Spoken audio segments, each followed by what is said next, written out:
नांदेड़ के हदगांव तालुका के रावणगांव के ग्रामीण खराब सड़क को लेकर आक्रोशित हो उठे हैं। वाल्की से रावणगांव तक का रास्ता 20 सालों से इस रास्ते की मरम्मत नहीं की गई।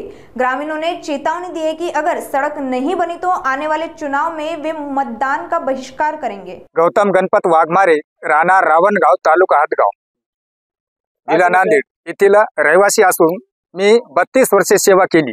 त्या 32 वर्षाच्या काळामध्ये 15 वर्षे निव्वळ मी या रोडने स्कूटी घेऊन जात असताना कित्येक वेळेस पडलो। आणि समस्या अशी आहे की आमच्या गावाचा रोड झाला पाहिजे। आणि डिलिव्हरी पेशंट घेऊन जात असताना बायकांना इथून बाजूवर न्यावं लागते। एक वेळ तर असा प्रसंग होता की डिलिव्हरीची बाई घेऊन जात असताना त्या आपे ऑटोमध्ये डिलिव्हरी त्या बाईचीच आहे। आता एवढी परेशानी आमच्या रावणगाव येथील रहिवासी महिलांची आहे, पुरुषांची आहे, कर्मचाऱ्यांची आहे, बाहेरून येणाऱ्या पाहुण्यांची आहे। बोळवणी येतात, बोळवणी जातात, त्यांची सुद्धा परेशानी होत असते।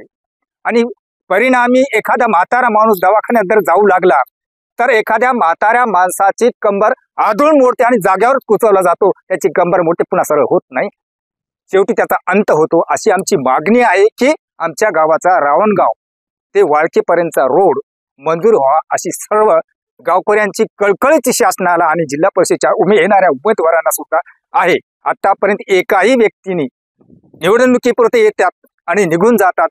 ज्यावेळेस बाबूराव बाष्टेवाड साहेब इलेक्शनला उभे होते आणि उभे राहत असताना गावचं उद्घाटन झालं। मी निवडून आलो की मी तुमचा रोड केल्याशिवाय राहणार नाही, आणि त्या वेळेसपासून बाष्टेवाडनं फिरून पाहिलं नाही। ते त्याच्याच धुंदीमध्ये मोठा बंगला बांधलाय, त्यांच्या बंगल्यामध्ये एक स्टेट बँक वावरत आहे, त्यांचा भाडं घेत आहे। असे ते खदाडे नेते नको, होय बा नको,